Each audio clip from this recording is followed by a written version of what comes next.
I would like you to join me on a journey around the mysterious yet tranquil Forest of Dean. But before we chill out in the trees, our first stop is not everyone's cup of tea.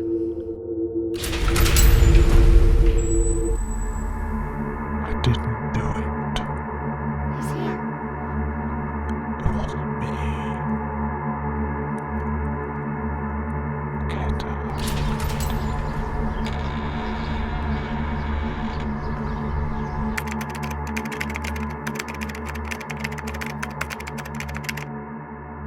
Little Dean Jail is an attraction with a twist of eerie weirdness, now suited to those who are interested in true crime, as it hosts a dark and sinister collection inside.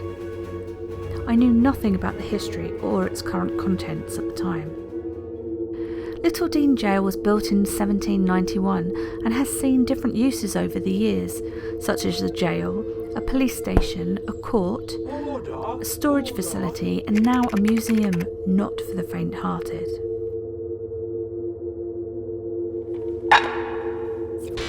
We've got the tale of the Phantom Whistler. Several visitors have reported hearing a faint whistling sound echoing through the corridors late at night. The tune seems to change depending on who's listening. Some say it's the ghost of a prisoner who used to whistle to pass the time in solitary confinement. Solitude. Solitary, more like. Next, let's talk about the vanishing keys. Staff members have shared stories hearing keys jangling, only to find no one there. One visitor even claimed to see a set of keys floating mid-air before they disappeared completely. Could it be the jailer's ghost still making his rounds? And then there's the mysterious cold spot. In one particular cell, visitors have reported feeling an intense chill, even on the hottest days, as if someone or something is standing right next to them. Paranormal investigators have noted unusual feelings in this area, but no one's been able to explain the phenomenon. A group of ghost hunters reported feeling a light tap on their shoulders whilst exploring the jail. When they turned around, there was no one there. One investigator even felt a tug on their jacket, as if someone was trying to pull them back into the cell. A long time ago in England, women who were thought to be witches were trialled here. Little Dean Jail was no exception and held the trial of Ellen Hayward in 1906. Ellen didn't have a great start in life, but became a successful herbalist and was later known as the Wise Woman of Cinderford. This trial was the last in the county of Gloucestershire, but it had a twist. Instead of being trialled for being a witch, she was accused of pretending to be one. The case was later dismissed. No sound effects needed for this bird, it has an engine.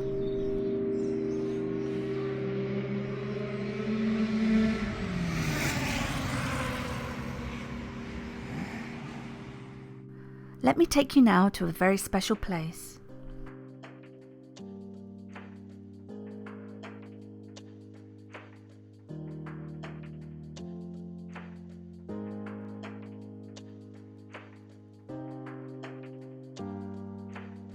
Pantod Beacon stands proudly on the top of a 290-metre high Ruardine Hill and is the highest point of the Forest of Dean, with views for miles.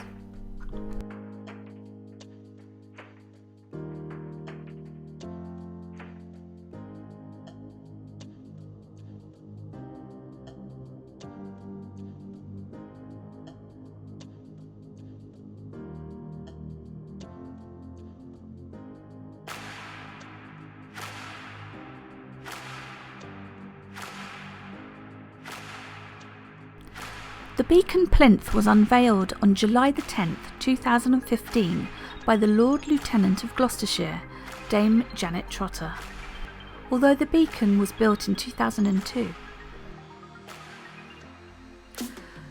Coal, iron, ochre and stone are some of the few things that have been mined over thousands of years at the Forest of Dean.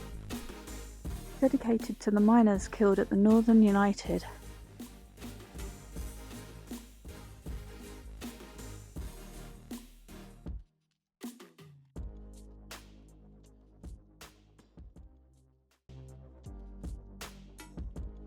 Mining is extremely dangerous, and as such, many miners lost their lives in accidents. Here at the top of Ruardine Hill stands one of the many memorials dedicated to some of those miners that were killed. The uncomfortable position of this statue represents the tough conditions that these miners worked in. The round toposcope on the top of his back is a symbol to the heavy hods that some of the miners would have had to carry around.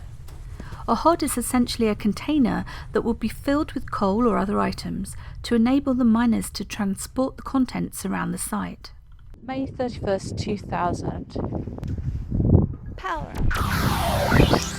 The highest point of Dean, 951 feet.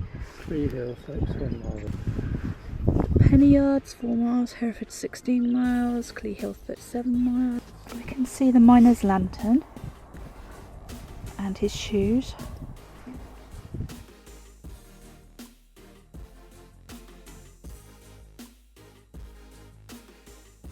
The 28,000 acres contains a history as colourful and remarkable as its setting. Look at this. I've captured the outdoor theme in here nicely. Look at that. Patina off the deed.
Is it me or this tree's going?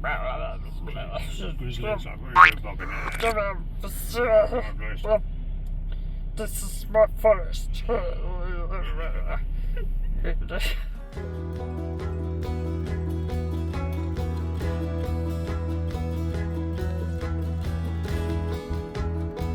We came across the Dean Forest Railway, but as evening was approaching there wasn't much time to look around, but we will go back there another time and maybe we'll even travel on a steam train.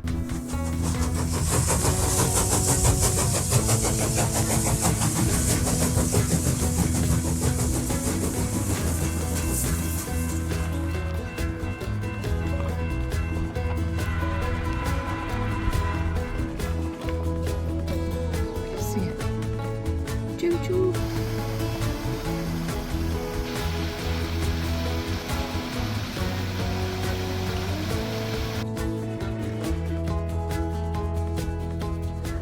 Come on, let's go to the River Severn.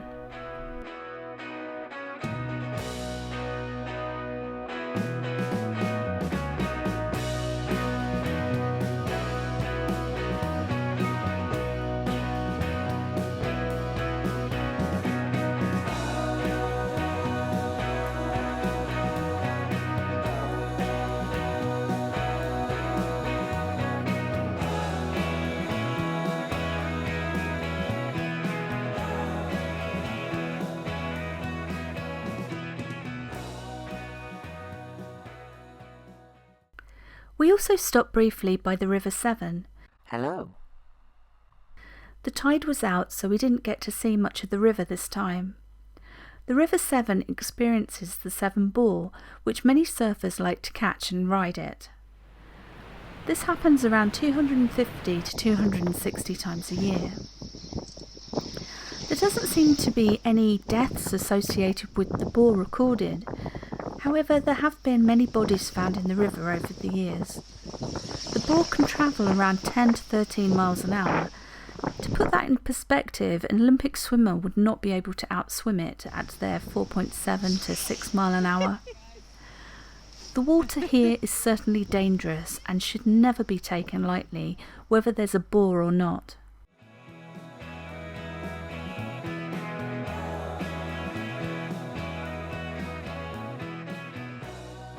Taco Bell.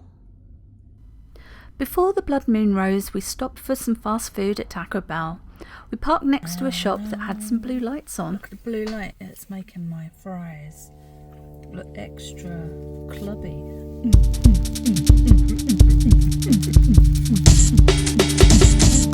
That,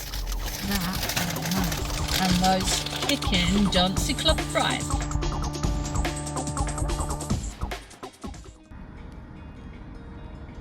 Look at this moon.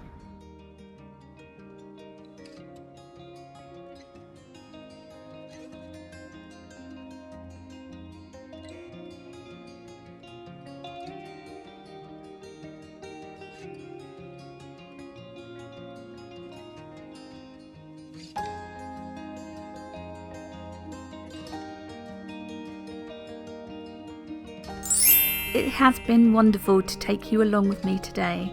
I hope that you will join me on another adventure soon. I would be grateful if you could leave me a comment and a like. If you want to be extra amazing, you could help my little channel grow further by subscribing for free. And click those notification bells to be notified when I next upload a video.